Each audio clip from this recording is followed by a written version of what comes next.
Доброго времени суток всім. Сьогодні у нас 16 апреля. У нас сьогодні пішов дождик невеличкий, 2 мм.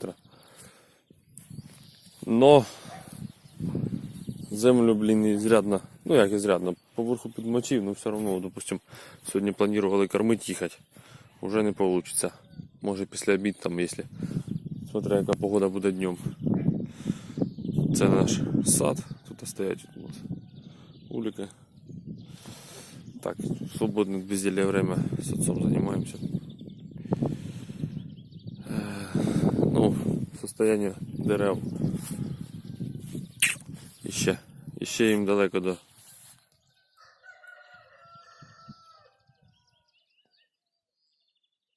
розквітання. Вот, допустим, на вишнинке уже брунька появилась.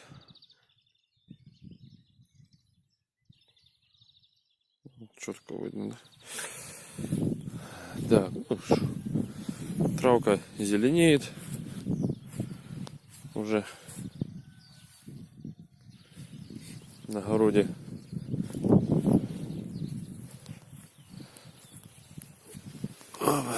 Тоже уже зеленеет. Бери уже полез. Стандартный набор, короче, огородника. Ну, в общем, якось так. О, так крижовник, кстати, вже розпустився трошки. Можна подивитися. Крижовник. На садоводство у нас, як завжди, не вистачає время, і сад у нас чуть-чуть запущений. Це ми купили недавно, не так давно участок рядом з нашим двором. Купили ще один двір і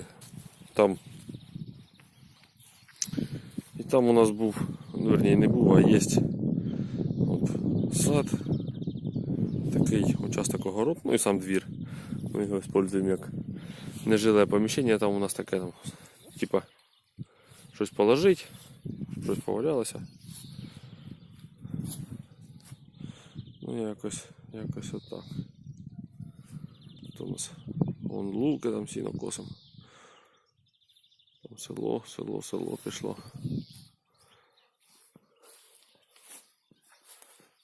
Зараз покажу вам.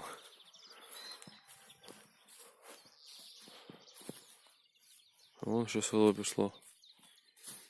Ну так, не густо. Ну чуть-чуть народу є. Це камиші. Я удивляюсь, як це ще ніхто не запалив. Обично у нас постійно осінню хтось чвірк і все. І гори ясно називається. Ну а так, в принципі все. Буду, якщо поїдемо сьогодні кормити, то по-любому зніму відео. Покажу вам, як це все діло буде происходить. Все, всім пока.